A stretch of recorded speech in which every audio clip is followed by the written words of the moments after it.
Саламатсыздарбы? Бул мен кабарлоо сабагынын видео түшүндүрмөсү. Аны мен Назгүл Акылбек кызы алып барам. Бул сабакта сиздерге ата бала, улуу кичүү, дос курбулар деги эле адамдардын арасында чыр чатаксыз баарлашуунун ыкмасын көрсөтүп беребиз. Анда турмушта көп кездешкен мисалдарга көңүл бургула.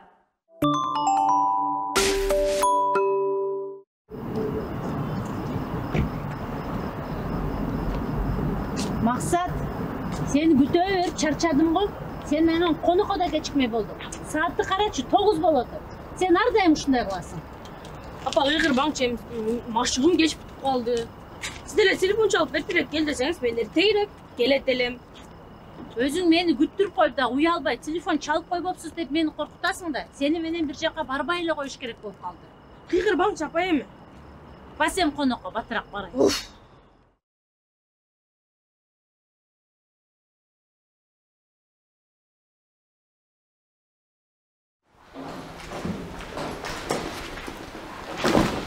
Geldin mi? Geldim. Апа, Ал балам. кече күнү көчөдө сиз менен урушканбыз, досторум көрүшүптүр. Анан? Анан эмне? Мен сиздин аңыңыздан шылдыңдашты бүгүн. Сен ар дайым кечиксең. Анан урушпай башыңдан сылайын. Досторуң апалар урушпайт бекен. Бар, башымды ортпай, сабагымды кыл.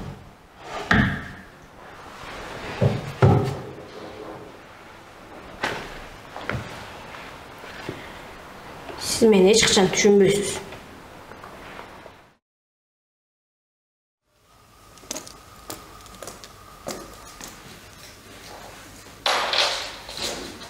Geldin mi?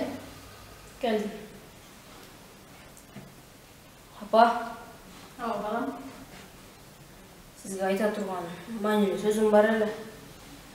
Мени укканга убактыңыз барбы?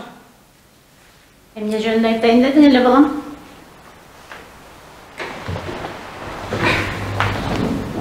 Кече күнү конокко барарда мен кечигип келип, сизди аябай күттүрдүм. Мага да сарсына болдуңуз. Туугандардын арасында ыңгайсыз абалга калтырдым апа сизди. Чоңоюп эле калганда урушуп, өзүмчө капа болдум. Ары бери өткөндөр бизди караган сайын жерге кирип кетейин дедим апа. Апа, эгерде мен бир нерсени туура эмес кылсам, же айта турган акыл насаатыңыз болсо, урушпай эле түшүндөп айтыңызчы апа сураныч. Кече ачууланып сени катуу урушпойдум. Бирок өзүң билесиң да балам, мен кечиккенди, күттүргөндү аябай жаман көрөм. Андан кийин экөөбүз бири-бирибизге аяр мамиле кылайлы.